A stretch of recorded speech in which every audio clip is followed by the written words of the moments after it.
Yeah, this has been an interesting period of time, I think, for anyone in the sport. I don't think anything's how it used to be, but we have got all the players that we need for this particular game.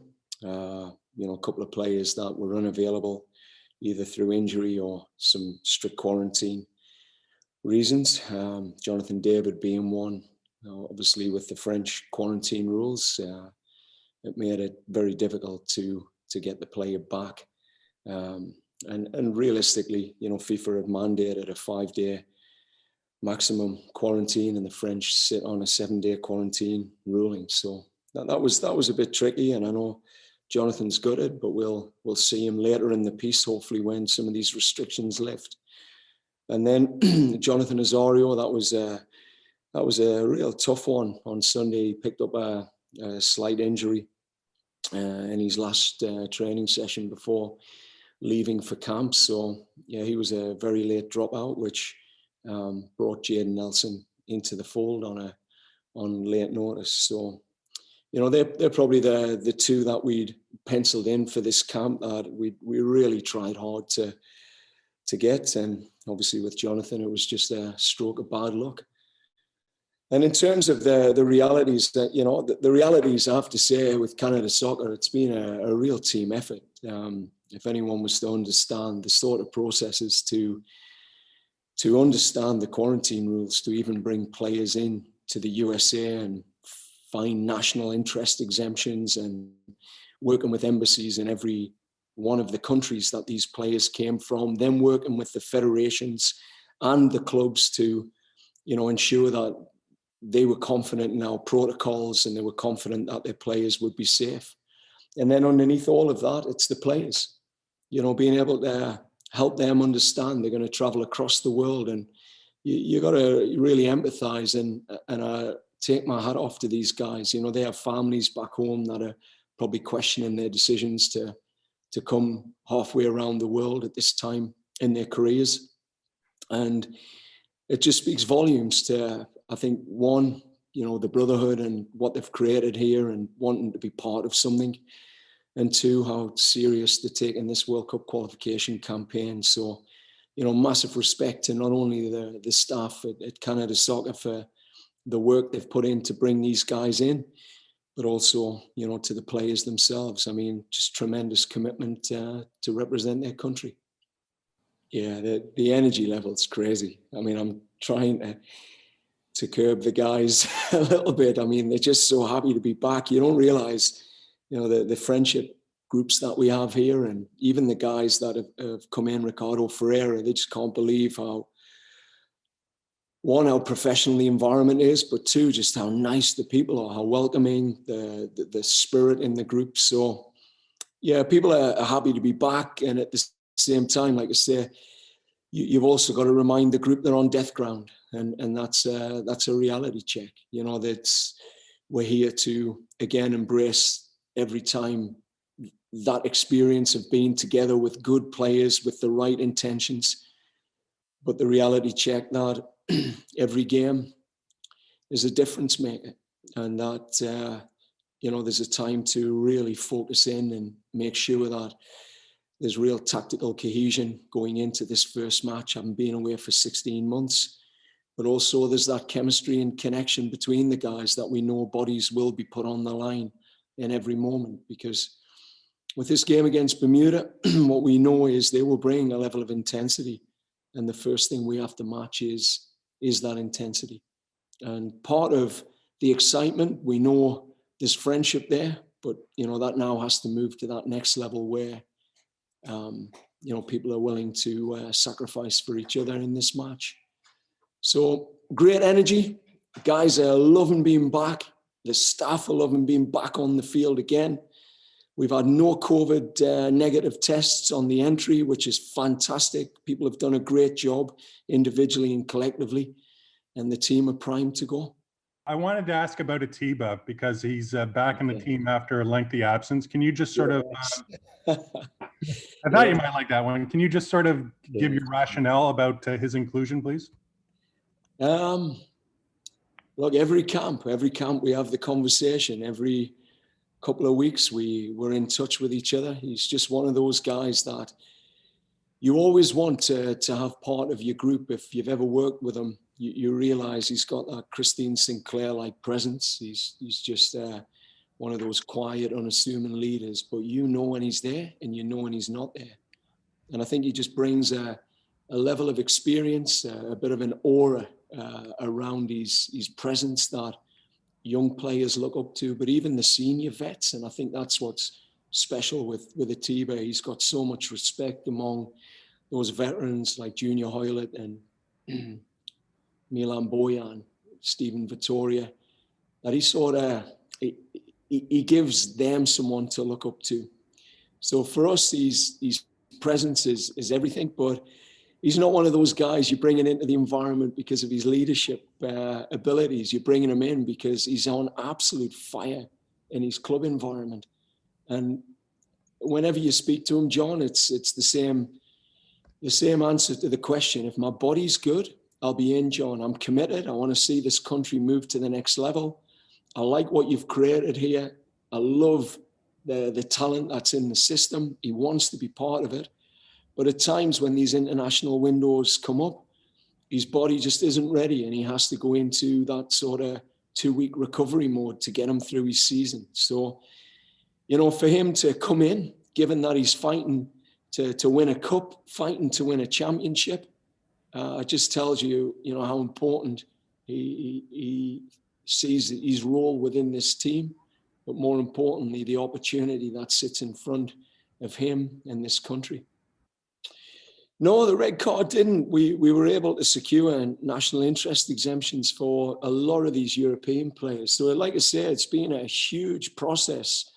There was a sort of proclamation that came out from Joe Biden, which changed a few things, and then a few more changes to the rules just as we thought we'd got on top of that. So it wasn't until very recently we were able to secure these exemptions through help through the Canadian Olympic Committee, the US Olympic Committee, MLS. We've had all sorts of people working to ensure that, people from the Schengen region, which typically would have to take a 14-day stand down before they could enter America, could enter. So, Alphonso, he's been traveling around Germany, getting visas.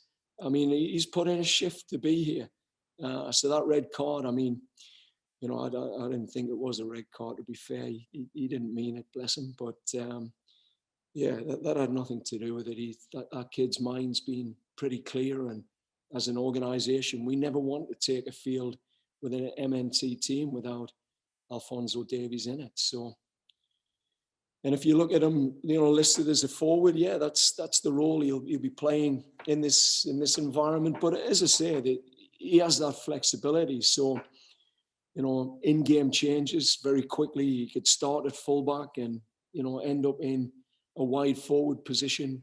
In some games, we can operate with more of a wing back. So, for us, I think he wants to be known when he wears his Canadian shirt as a forward. And, I'm happy to list him there. That's no problem. But where we play him, well, that always is a conversation between me and him, and then what the tactics are for the game. So thanks for that question.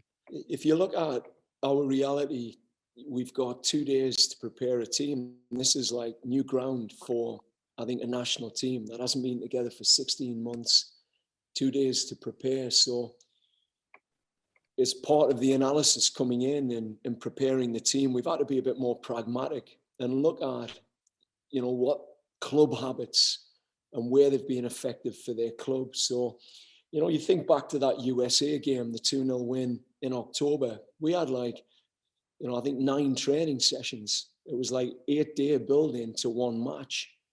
So you can do a lot of work to shift a team into an identity that's more representative of what we want to do and how we want to play.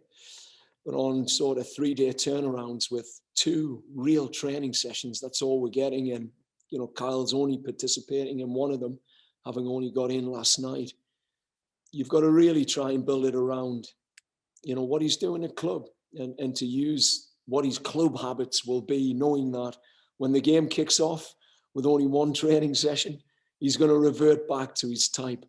So if you're asking us a question more long-term, I've always said this, you know, I've never thought Kyle is being best suited to that out-and-out 9. I don't think that's his best position. When he came in to play with us in the New Zealand camp, he spent most of his time playing between lines. And it was a real interesting awareness that, you know, as we would change our structure in game to a back 3 and he played as that false 9, he would definitely have more impact on the game. So when you see him against Besiktas playing in that role where he's a sort of loose wide forward and he's able to just play in those half spaces in between lines, his greatest strength is how he ghosts into the box from them deep positions. And for the first time probably in his career, he's been able to not worry about being marked by 2 players and always locked up by 2 centre-backs. Now he's able to, you know, use his instincts to find those areas of separation, those gaps in the box that are appearing naturally now. So, you know, will he play as a 9 for us? No Johnny David. Yeah, you know, there's an option to play him up there, but again, you know, I'm going to lean more heavily towards you know, how he plays at club and what he, you know, what he's going to be instinctual at when the pressure comes on in the game. Well, he's been a player we've chased for a couple of years. If you see Theo, he's physically an unbelievable specimen, and whenever you hit that U23 level at a tier 1 or a tier 2 club in Europe, you know, our radars go up, and that's where the real tracking and the in-depth analysis of a player starts to come in. We speak to the club, we speak to his academy director, we speak to the player, and you probably hadn't heard too much about Theo because he left TFC at the age of sort of 16 and headed into Romania. He became part of their youth system. So it became a 2-year process of trying to entice him into the Canadian men's national team and into our program. And, you know, the January camp, he accepted the offer and then was called up to Wolves' first team and had to decline, unfortunately. And again, just so happy to have him because when you see him in camp, his confidence, I just don't think we've got a winger with that sort of profile. And I'm super excited to unleash him in these 2 games. I mean, he's got to pass the test of stepping up in our environment and playing against better players. But yeah, he's a one that we've tracked and chased. We got hold of him. He's changed his association. He's committed to Canada, and I'm hoping the public get a chance to see him across these 2 games. His height makes a difference, I would assume, too, right? Yeah, physically he's different. You know, you don't see many wingers. He's almost got that Cristiano Ronaldo type stature. You know, he's an upright player, but so direct. Just wants to run and terrorize his fullbacks. So again, we're excited to see what he can do here when he's playing against, you know, some good international players. If you can provide us with an update on Scott Arfield, because I know he's not in the camp, and I know Steven Gerrard made some headlines in October saying he's not going to international duty anymore. What's the situation with Scott in terms of his representation? Yeah, thanks for that one, Steven Gerrard. I had Scott call us pretty quickly after saying, "Hey, I think the gaffer's dropped a bomb in the media." Yeah. No, I think with Scott, it's very clear. Like he was due to come into the Trinidad game in March, and he's been pretty vocal about his motivation in playing for Canada. You know, playing these Nations League games has been frustrating for him.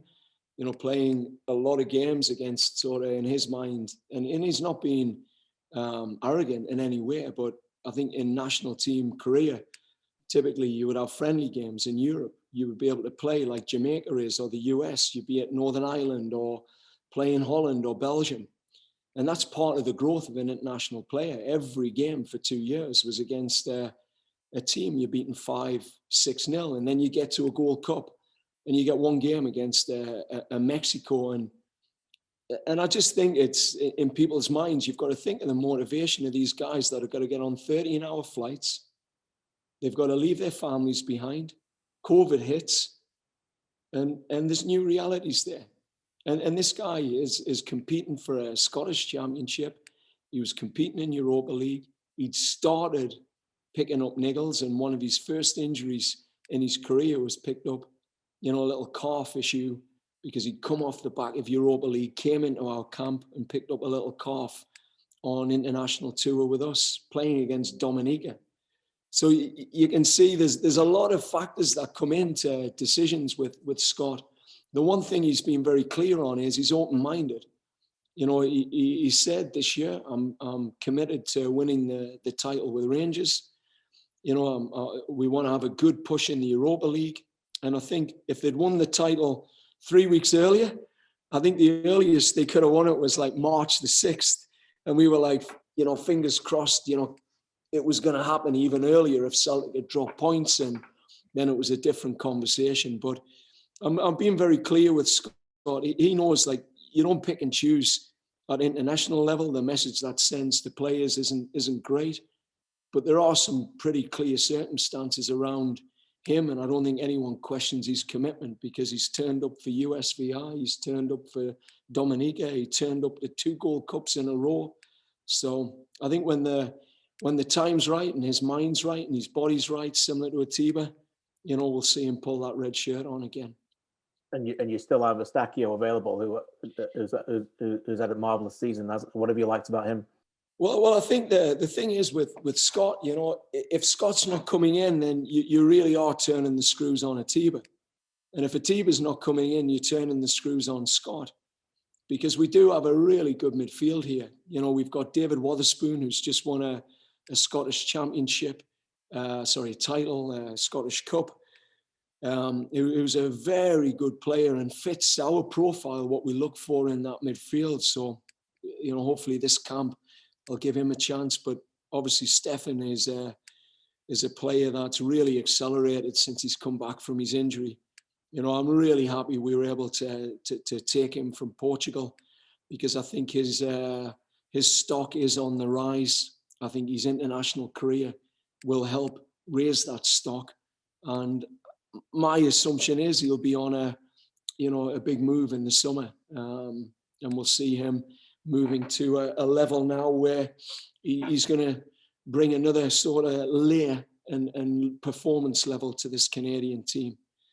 So all in all, I think our midfield looks good. It's healthy, and there's some good depth there with Mark-Anthony Kerr, Jonathan Osorio, Sam Piet, Atiba Hutchinson, Scott Arfield, David Wotherspoon, and then you've got people like Ralph Priso knocking on the door, Liam Fraser, Michael Baldissimo, who we've seen at the U23s. Yeah, it's coming together. Thanks, John. Good luck. Yeah, thanks. Good luck on who to pick, eh?